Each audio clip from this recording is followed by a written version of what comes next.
Right now, a fire in Fitchburg injures some firefighters. The latest on their condition as crews investigate the cause. Plus, a major shakeup in the Trump administration, who's leaving and how the White House is responding to economic warning signs. This is News 3 Now at noon. And thank you so much for joining us today. 2 firefighters are hurt after responding to a fire in Fitchburg this morning. The fire was reported at around 5:30 at a home on Endive Drive. Crews from several agencies were called to the scene. Smoke could be seen coming from the building when they arrived, and flames started showing from the roof. The 2 firefighters were taken to a hospital for their injuries. They're not believed to be life-threatening. Everyone in the home was able to get out. Residents are all okay, and we're currently working with them, property management and American Red Cross, to get them needed supplies and then shelter. The fire has since been put out. The origin and cause of it are still under investigation. And Gary Day, the man accused of kidnapping a pregnant Beaver Dam teenager, is now bound over for trial here in Wisconsin. The 40-year-old was arrested in Omaha, Nebraska last month while traveling with Sophia Franklin. A Dodge County judge found probable cause during a court hearing this morning for a bind-over. Day is accused of 2 counts of child abduction and 2 counts of child enticement in the case. Franklin went missing in February, causing an Amber Alert to be issued. Day is believed to be the father of Franklin's unborn child. His arraignment date is set for June 3rd. In Florida, a man who allegedly communicated with the Abundant Life Christian school shooter is now in custody. Federal investigators say Damian Allen allegedly conspired with others online to commit mass violence. After searching his home, deputies in Palm Beach County found police uniforms, 18 guns, grenades, and more than 12,000 rounds of ammunition. This is disturbing that somebody can get these type of items off the internet. It baffles me, to be honest with you. But this is a dangerous, dangerous individual. Can you imagine the damage he would have done with 12,000 rounds of ammunition and fully automatic ARs? The arrest affidavit says the 15-year-old who opened fire at ALCS in December communicated with Allen over TikTok for months. And today marks 1 year since the school shooting outside Mount Horeb Middle School. Today, the district plans to acknowledge the strength, unity, and courageous response demonstrated. On May 1st of last year, law enforcement killed an armed student outside the middle school. He attempted to get inside, but did not succeed. Officers fired shots multiple times when the student pointed a gun at one of the officers. Later, investigators discovered it was a pellet gun. And classes will be in session today. District officials say they're working to provide extra support to help students navigate with strength and resilience. Officials say they've been focusing on routine, connection, and care to further enhance physical security and emotional support. Other support includes furry friends from Custom Canine Service Dog Academy and increased law enforcement visibility. Well, on and off rain for the rest of the day. Here's First Warn meteorologist Savannah Brito with a look at your certified most accurate forecast. Staying dry, Savannah? Yeah, Armand, we're staying dry for now. That was a different story when I was out doing the morning show. I had the umbrella handy all morning. We are still tracking some showers. This is a loop over the last 3 hours. Most of the more widespread and heavy rain, that was all early this morning, but there is another band out west of here making its way to Viroqua and La Crosse. Eventually, we are going to see that track in, and there's also one spotty heavy shower south of the Lone Rock area. That'll move into Dane County here, but we're locally dry across the city of Madison and really everywhere across Dane County. That won't be the case, though, heading closer to that 1 to 2 p.m. time frame. All those showers that are out west will move in, but after that, the evening looks dry. Overnight, we could see some spotty scattered showers south of Madison. That is reducing visibility. We're up to full visibility right now. Earlier this morning, those were pretty low and out across the Wisconsin Dells area, La Crosse, Black River Falls to our northwest and also southeast, and especially up near Manitowoc and Sheboygan, there are some lower visibilities, but roughly not a bad afternoon. It's just not as warm as what we have seen the last couple of days. We're at 50 right now, very stagnant temperatures. We've barely moved at all over the last several hours. I do think we'll make it up to about 53 to 54 later this afternoon, and that'll help once the rain does clear out of here. We'll talk about how much rain we've seen so far and when the 70s are going to return to the forecast. Armand, 70s, a lot of them in the forecast, so it's looking good at the end of the 10-day forecast. Exactly. Light at the end of the tunnel, right? Exactly. All right, Savannah, thank you.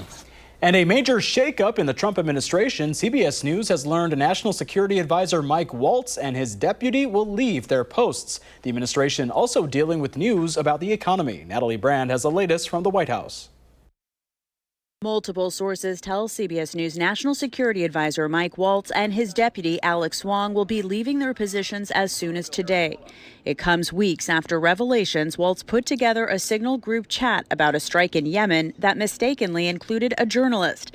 News of the shakeup comes as President Trump is set to take part in a National Day of Prayer event from the Rose Garden today as his administration defends his trade policies, even after government data showed the U.S. economy shrank in the first quarter of 2025. Right now, countries from all over the world, because of President Trump's leadership, are desperate and dying to make trade deals with the United States. Administration officials acknowledge the negative GDP report was driven by a surge in imports ahead of tariffs taking effect. Although yesterday, the president insisted it's his predecessor who's to blame. That's Biden. That's not Trump, because we came in on January, this are quarterly numbers. But President Trump is also urging patience with no formal trade deals yet announced. Treasury Secretary Scott Bessent told Fox News he believes negotiations with China will be a multi-step process. First, there will need to be a de-escalation on these very large tariffs. 145 and 125 are not sustainable on the Chinese side. Uncertainty around the president's trade strategy has impacted consumer confidence, now at nearly a 5-year low. But Americans are still deeply divided. How long is it going to take people's savings to recover, or their quality of life? There's always going to be fluctuations. You know, over the past 20 years, there's been a lot of volatility, but we're not worried about that. The White House says it's focusing right now on Asian trading partners, meeting with a Japanese delegation today. Natalie Brandt, CBS News, the White House. And Kohl's is looking for another CEO, this after firing Ashley Buchanan, who spent less than 5 months in the position. The retailer says they fired Buchanan after it found he engaged in unethical behavior. Kohl's added that his termination is, quote, unrelated to the company's performance, financial reporting, results of operations, and did not involve any other company personnel. Buchanan was brought on as the CEO on January 15th. Michael Bender, the current chairman of the Kohl's board, will become interim CEO until a replacement is found. Coming up next, a salad recall to look out for, plus why thousands of Publishers Clearinghouse customers are getting refunds.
U.S. economy hit reverse in the first quarter of 2025. The gross domestic product shrank at an annual rate of 0.3%. Economists say the drop in government spending due to DOGE cuts and businesses rushing to stockpile goods before the president's tariff policies take effect played a role. President Trump is blaming his predecessor. One bright spot, a separate report showed that consumer spending jumped 0.7% in March over last year. Thousands of Publishers Clearinghouse customers are getting refunds. Yesterday, the Federal Trade Commission announced more than $18 million in checks have been mailed to more than 280,000 people who say they were misled by the company's deceptive practices. Publishers Clearinghouse is best known for its sweepstakes, and the FTC says it sent misleading emails suggesting contestants had to make a purchase to increase their odds of winning. The company tells CBS News the payouts are part of a 2-year-old settlement. And around 500 Trader Joe's sesame miso salads with salmon have been recalled. The Food and Drug Administration says some of the prepackaged salads mistakenly contain Parmesan crumbles instead of crispy onions, which could cause a reaction for people with severe milk allergies. The recalled salads were sold in 18 states with use-by dates of April 28th and 29th. That's your CBS News Money Watch report. For more, log on to cbsmoneywatch.com. At the CBS Broadcast Center, I'm Jesse Mitchell. And here's a look at the current stock numbers. The Dow is up 141, the Nasdaq up 317, and the S&P 500 is up 49 points. And our call for action volunteers are in the building, taking your consumer complaints and taking action on your behalf. You can call for action at 608-270-2833 or submit a claim anytime at channel3000.com/call for action. And when we come back, Pam has today's ag numbers, plus Savannah returns with a complete forecast. Then later on live at 4, whether you should worry about the FDA's suspension of milk quality testing.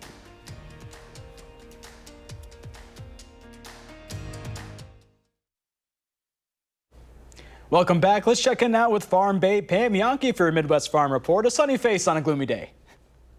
Yeah, thank you. I do my best. I do my best. I think we're going to put some smiles on people's faces today. A couple different ways, Armand. First of all, I want to remind people today is Scoops of Thanks, courtesy of your local Culver's. For a $1 donation, you get a scoop of Culver's custard, and that money is going right back to our FFA chapters, not just in Wisconsin, but this is a nationwide effort by Culver's to raise awareness about agriculture education, so think about that. And now take a look at the pictures that are featuring some of our Wisconsin cheese as headwear. This is a first of its kind line that the Wisconsin Dairy Farmers of Wisconsin partnered up with the partner that makes all the beautiful hats for the Kentucky Derby. Her name is, I'm looking for it quick here, Christine Moore. And they put together a series called Rinds and Roses that features Wisconsin cheese. Now, it's not real Wisconsin cheese, but when you see some of these pictures, you wonder. People have gotten up very, very close because they thought it was real cheese. These hats are on sale on her website, again, Christine Moore, or you can find them at wisconsincheese.com, and will be featured. The staff from Dairy Farmers of Wisconsin already in Louisville, Kentucky. They're greeting guests as they fly in, knowing that a lot of attention is not only being paid to the horses, but to the fashion statements that are at the Kentucky Derby. So if you see a flare of color along with a proudly Wisconsin cheese badge, now you know where it came from. Dairy Farmers of Wisconsin generating that money and donating it to local charities. But boy, they are impressive hats. Rinds and Roses collection by Christine Moore. Take a look at it, wisconsincheese.com. Saturday, the 151st running of the Roses. The Kentucky Derby and Wisconsin Dairy Farmers are part of it. Well, speaking of dairy today, the barrel cheese had a nice run, up 3.5 cents to 173.5. 40-pound block cheese, another 2.5 cents higher, 175.5. And there goes butter, up another 1.5 on a Thursday, $2.31 a pound. I'm going to go get my scoop of thanks for my FFA kids after we get done here. And then tomorrow I'll bring you one more installment of something about the Kentucky Derby that connects with Wisconsin. Haven't narrowed it down just yet, Armand, but got to get everybody ready for the big running of the Roses on Saturday. Definitely. I love those cheese hats. They're so fashionable. They are very, very cool. I saw them in person over at the Dairy Farmers of Wisconsin office. You really want to reach right up and see if it's actually cheese. I don't think you'd have to worry about reaching, because in the Kentucky sun, that would smell pretty bad if it was real. That's true. Very good point. Very good point. Lots of smells by the track. All right, Pam. Thank you so much. And rain today, but then temperatures warming up for the weekend. Here's Savannah with the forecast. Thank you, Armand. Yeah, that's exactly the case. We finally dry out once we get to the weekend. We'll have a lot of sunshine and really nice temperatures too. We just have to get past the rain that we'll see today and a few showers tomorrow. To recap April, since today is the start of May, we were actually up 1.5 degrees above average for the entire month of April. This is data from the Dane County Regional Airport in Madison. We topped out at 58.2 degrees, and then we were actually well below our average precipitation. Our average is close to 3 3/4. We were just about 2 1/4 inches for the month of April, but we're still seeing some shower activity right now. It's not as heavy or as widespread as what we had earlier this morning, but there is one stray heavy shower kind of sitting just south of the Lone Rock area, and then more widespread rain that's all west of here that's moving into the Viroqua and La Crosse areas as we speak. We really don't have much activity across Dane County right now, but all those showers that are out kind of near Arena and west of Arena, those are going to move into Dane County, and we will see some rain moving back in as we head into that 1 to 2 p.m. time frame just in a little bit here. I do think all those showers are going to move out by the evening, though. There's going to be a brief break. All of that is driving lower visibilities out there. Watertown's down to 7 miles. Janesville's down to 5. The Dells is down to 4. Viroqua, 2.5 miles. So we don't have as low of visibility as what we had this morning, but we still have lower, relatively speaking, visibilities out there. It is leading to higher humidity levels as well. Temperatures out there in the mid to upper 40s, and then we got some lower 50s. I still think we'll rise another few degrees. We're at 50 right now in Madison, 49 in Watertown, 54 in Janesville. I think we will still make it up to about 53 to 54 later today. Definitely cooler, though, than what we have seen the last couple of days, and especially on Monday when areas topped out in the 80s. Like I said, 50s today, lower 50s to mid 50s at best for everyone across the area, and then we have warmer air that's going to move in. Starting as early as tomorrow, temperatures build back up, and we will see some spotty showers come into play late tonight. Also into early Friday. I think that's mainly going to be south of Madison, though, but we're going to see a lot of cloud cover stick around at least until later in the day Saturday. Friday, the rest of Friday looks dry. I do think we could see some spotty showers that'll mainly be south and southeast of Madison. It's not impossible that that does get into areas like Waukesha, Janesville, and Milwaukee early Saturday morning. The rest of the day, clouds are going to start to decrease after that low pressure moves out of here and further away from us. We're not looking at much additional rainfall, though. Maybe another 1/10 of an inch at most, up to 1/4 for a couple areas that see those heavier showers. That's mainly Camp Douglas and areas out west of Madison. But the rest of the 10-day forecast is looking good. Once we get past today and tomorrow, that's when we're finally going to see some sunshine return. Temperatures are going to be close to 70 on Sunday with some sunshine, and then all of next week, cannot complain. We've got for the first full week of May, the upper 60s and then lower to even mid 70s. Tuesday, probably the pick out of the week. Definitely. All right. Thanks so much, Savannah. You're welcome. And up next, Howard shows us a dish perfect for Cinco de Mayo. With some holidays, you might need to check your calendar to see when they fall each year, while others you don't. Christmas is always December 25th. New Year's Day is always January 1st, and Cinco de Mayo, well, that's simply Spanish for the 5th of May. And to celebrate Cinco de Mayo, we came up with a one-dish wonder that's quick to throw together and is super tasty. We begin by sauteing some ground beef with a chopped onion until no pink remains. To that, we add a couple cans of tomato sauce, some fiesta-style corn, a can of enchilada sauce, a bit of chili powder, ground cumin, and some salt and pepper. While that simmers, we place 6 corn tortilla shells in the bottom of a baking dish. Now we top those with half of the meat mixture and sprinkle on some shredded cheddar cheese. We layer everything one more time and pop it in the oven. It's sort of like building a lasagna. Serve this up with an icy margarita and let the festivities begin. With every bite, you get layer after layer of everything you love about an enchilada, but with the ease of a casserole. To get the recipe for our enchilada casserole, simply visit our website. I'm Howard of the Mr. Food Test Kitchen, where today we found an all-in-one tasty way for you to say, ooh, it's so good. Well, up next, we'll introduce you to this week's Dane County Humane Society Pet of the Week. Well, it is time for Potentially Yours. Lisa Bernard from Dane County Humane Society is here with our special guest of the day, Gilligan. Hi, Gilligan. You're a Southern boy, aren't you? He is. He just arrived yesterday morning from Alabama. From Alabama. Is that where all the hype comes from? The Southern sun? You're missing that, huh? Maybe. But he's such a cutie. So he's 2 years old. So he's grown. He is grown. This is the size. This is as big as he's going to get. Yeah, 26 pounds approximately. So he's very, very friendly. He loves treats. I mean, you saw him. And yes. He also loves to give kisses. There we go. Treats and kisses. That's a good payoff, I think. I think so, too. So they think he's a hound mix. Let's go this Come way. here. I'll get you a treat. Yeah, It'll be don't worry, nice. So he's very sweet. He does sit on occasion. Are you going to sit? Maybe not right now because the camera's rolling. He's got to stay at attention here. That's okay. But he's a sweetheart. He's very friendly. He did pretty well on the drive. So he just took a nap after he settled. So nice. Definitely wants to be someone's adventure friend. Exactly. Seems very active, good with kids, I'm sure.